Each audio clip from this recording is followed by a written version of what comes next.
Part 1. Anna receives a phone call from her friend Peter.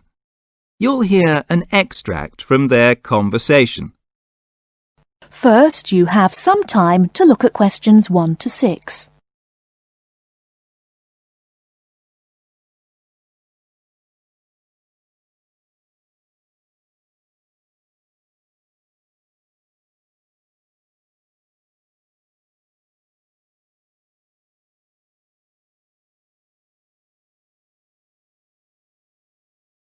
Now we shall begin.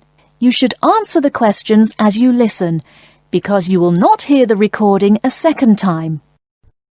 Listen carefully and answer questions 1 to 6.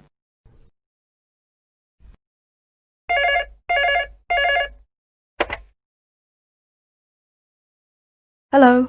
Hi Anna, look, I'm sorry to bother you so late. I just wanted to ask you a little favour. Oh, sure. Well, I'd like to help out. Anything you want. Look, I'm going to London for a week. Oh, how wonderful. Oh, I wish I could get away on holiday. Look, I got a problem though. I got some cats and, I need a home for them. Oh, well, the only thing is, how many of them are there? Well, there's only 2. Oh, well, that's okay then. I think I still have a box, but it's pretty worn out and a bit dirty. Not too nice, you know. Well, I think that'll be all right. I'm sure it'll be fine as long as you clean it up. I mean, you will have to clean it up because, well, I didn't want to mention this earlier because perhaps, but one of them is pregnant, you see. One of the cats is pregnant and she's going to be delivering pretty soon. Oh, no. I'm a little nervous about it now. I mean, I don't know if I can cope with that. Of course you can. Look, I mean, they're okay. She looks after her babies. She had 6 the last time. You'll love them. 6? Wow. That's just a little too many. I mean, I don't think I could cope with that, I mean. And how do I tell when they're due, you know, when they're going to be delivered? Very simple. You see, the mother starts spending more time in her box and starts meowing a lot. You will know that she's ready to have the babies. Well, what kind of food do I have to give them? Very simple.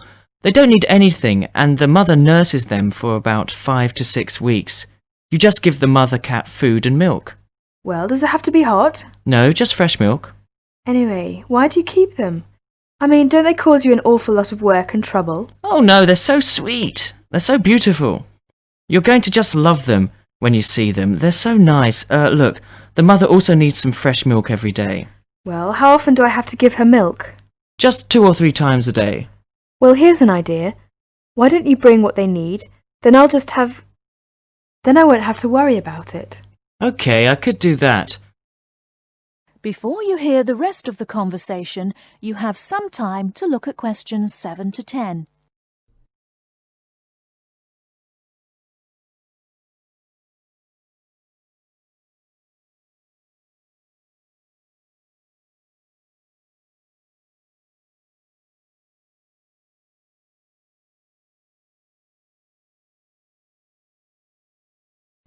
Now listen and answer questions 7 to 10.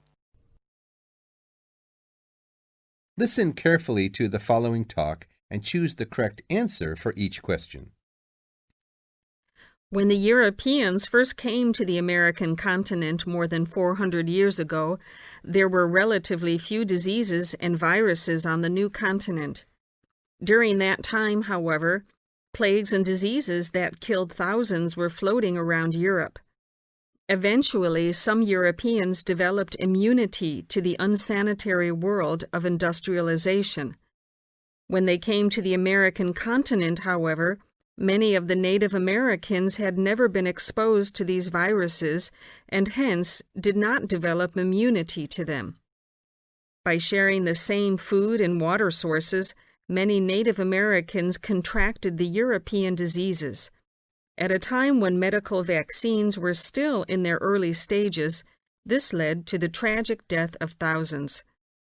The Native Americans gradually developed immunity to these diseases and were able to interact with the new explorers and colonists. They traded everyday items with each other, which led to the hybridization of these two cultures. One enterprising European colonist had an interesting idea. Why not create a trading post where the two groups could sell their newly combined works of art?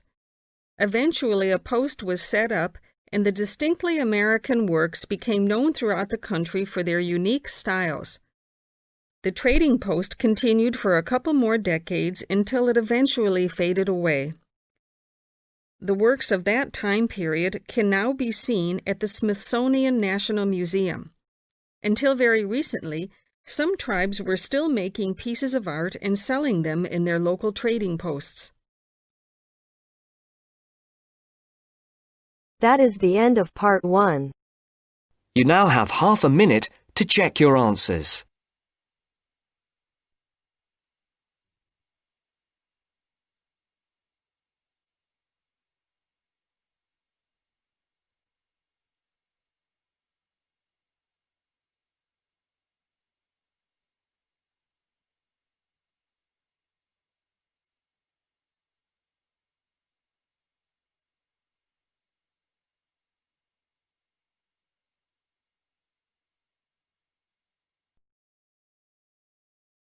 Now turns to part 2. Part 2. You are going to hear a talk given by Madeline. She is going to introduce the recreational facilities on campus and in town. First, you have some time to look at questions 11 to 16.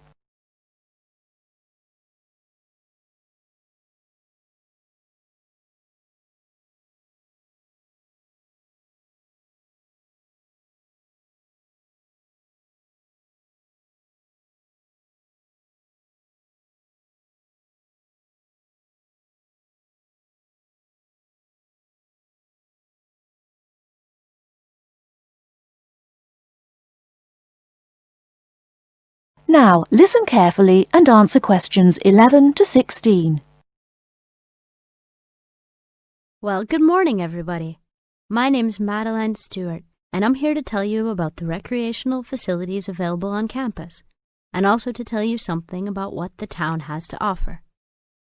You may already know that your Students' Union membership also includes membership of the Sports Union, which provides a range of sporting and recreational facilities on campus, much the same as those in most British universities.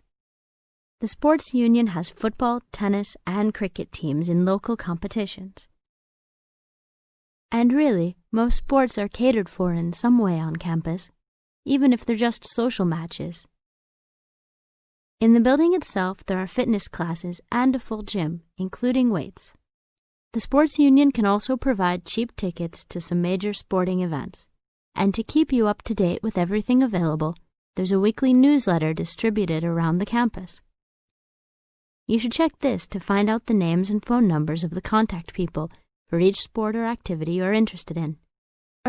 Yes, did you have a question? Yes, apart from what you've just said, does the Sports Union offer individual help in any of its activities, for example, in getting fit and healthy? Yes, we do. The Sports Union has a fitness assessment clinic every Friday, staffed by the resident sports trainer, who can provide advice on the best program for you and refer you to various charts. I'm sure you all realize that for any medical assessment or health problem, you should go to the University Medical Service. The sports trainer can also advise you on a suitable training program using the weights. And now on to Ashbury. Before you hear the rest of the talk, you have some time to look at questions 17 to 20.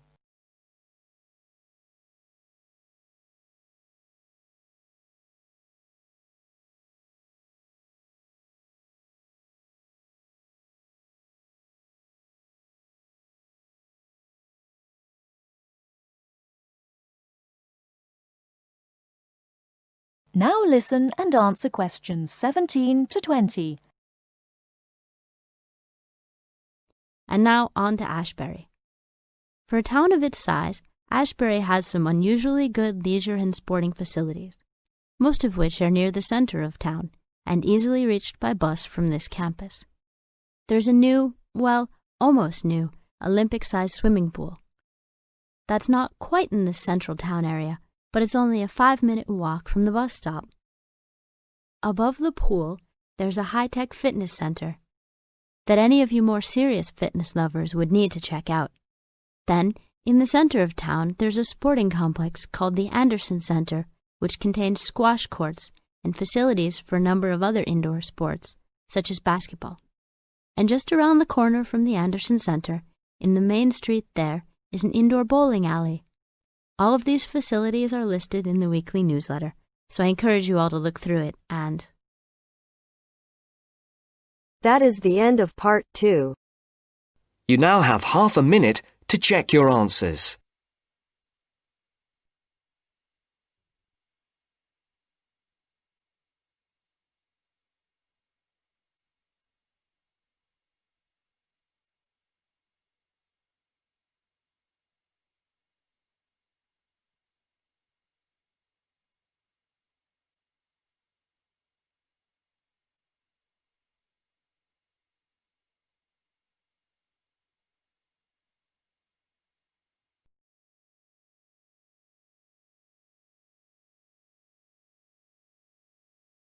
Now turns to part 3. Part 3. You will hear a man giving a short talk to new students about their university sports centre. First, you have some time to look at questions 21 to 24.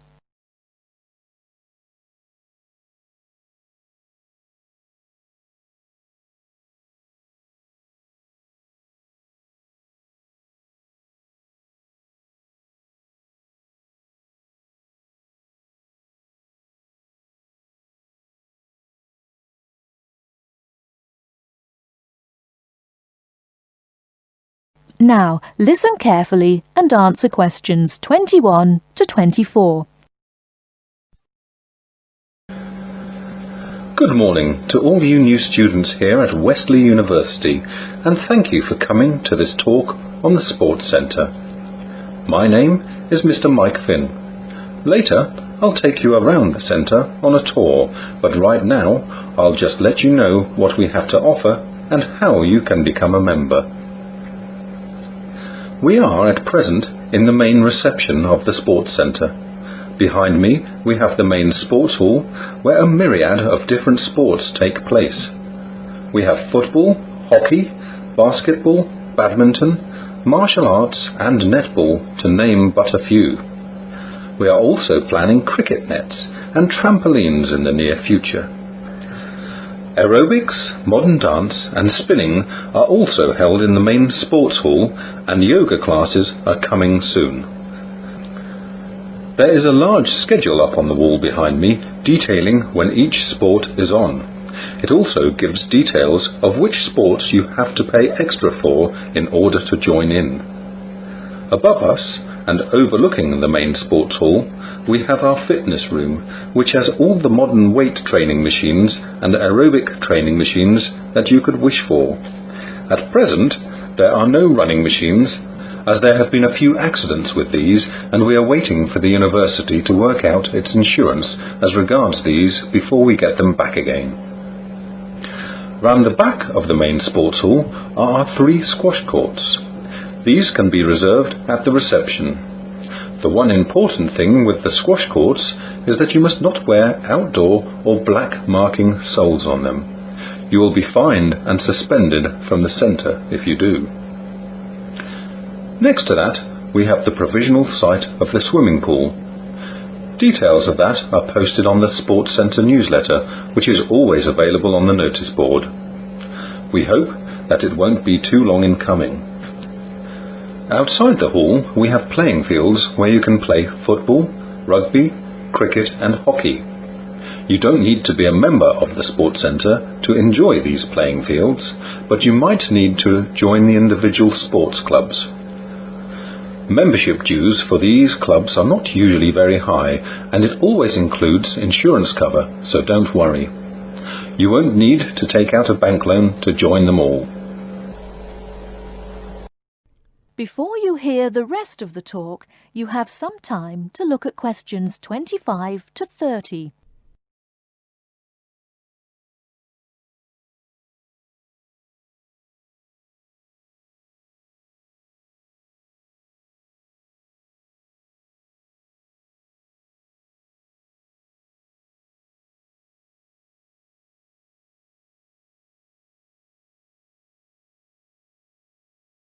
Now listen and answer questions 25 to 30. Now, let me tell you how to become a student member of the Sports Centre. First of all, any student who wishes to be a student member of the Wesley University Sports Centre must be studying a course at the university, part-time or full-time, and be a member of the Students' Union. So if you wish to join, you must bring your NUS card with you before we can process your application. You must come to the Sports Hall reception between 9 a.m. and 3:30 p.m. from Tuesday to Saturday. The membership secretary does not come in on Sundays and Mondays. You must present your NUS card, fill out the application form and pay the subscription. The student subscription for this year is £15. There is usually a joining fee of £5 to join the Sports Centre, but this does not apply to student members. You can pay by cash or cheque, but we don't take credit cards. You used to have to bring 2 passport photos of yourself, but we've gone digital now, so we can take your photo ourselves with our camera at reception. Once you have your Sports Centre membership card, you have the right to use the facilities at any time that we are open. You will need to bring your membership card every time you wish to use the facilities, or you will not be allowed to enter. This is part of our insurance agreement.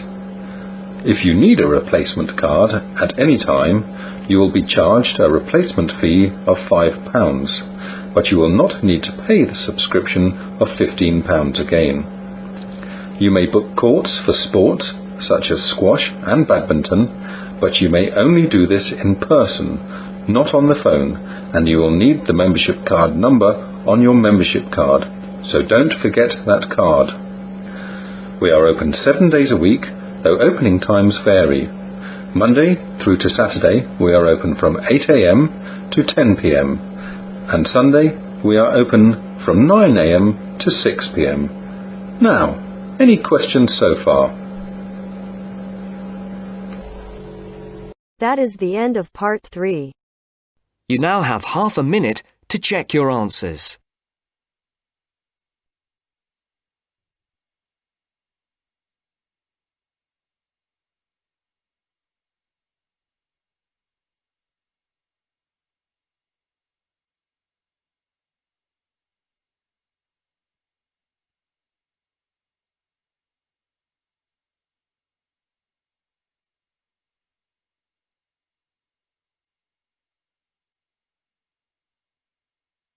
Now turns to part 4. Part 4. You are going to hear a talk about some British customs. Listen to the talk and complete the notes below. First, you have some time to look at questions 31 to 40.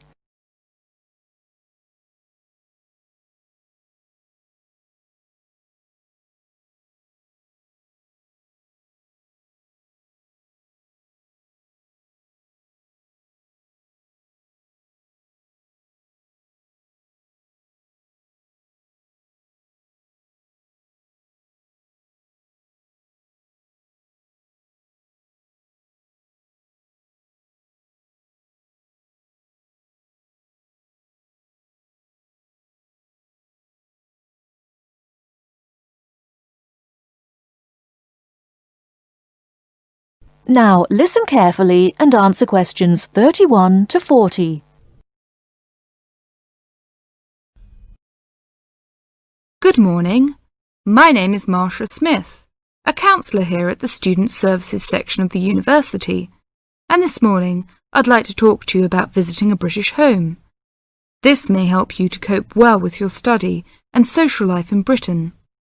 There is a commonly quoted saying in Britain, "An Englishman's home is his castle," which sums up the importance we give to our own bit of private territory. If you are living in a British home, or are invited to visit or stay with someone, it is important to act thoughtfully.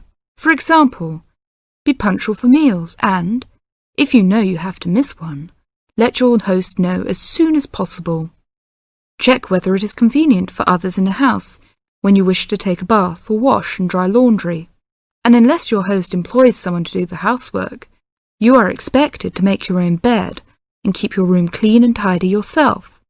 If you don't have a door key, remember to make arrangements if you intend to be out late, and keep your hosts informed of your whereabouts so they don't worry. These suggestions apply whether you're a guest or a lodger, and will help the household to run smoothly.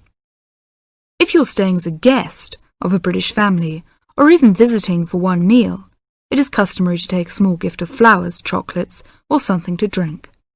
Don't spend too much, as this could embarrass your hosts.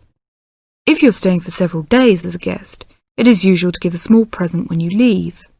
Usually, you will get onto first-name terms with people you meet quite naturally and quickly. If you're unsure, continue to use their family name, surname, and title until they ask you to use their first name. Older people, and those with whom you have a more formal relationship, may prefer to stick to surnames, for example, Dr. Smith or Mrs. Smith. If you're going to eat with British people or to stay with a British family, you may want to know if there are things that they normally do or don't do at the table. Rather than worry too much about rules, you may like to watch other people and copy what they do. It also helps to understand a few customs first.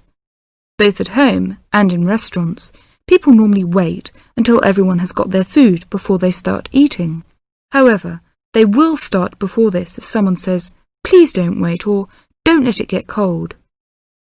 When people have started, they keep their cutlery, knives, forks and spoons on the plate when they are not using them, and leave them on the plate when they finish the course.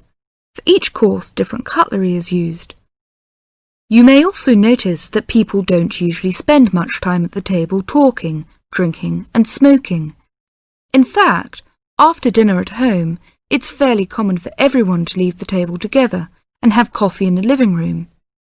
If you are staying with a family or visiting informally, it's usual to offer to help with household chores, for example, clearing the table and washing up the dishes after a meal. Even men are expected to offer, though you may not be accepted. At a more formal meal, however, the host won't normally expect guests to help. That is the end of part 4. You now have half a minute to check your answers.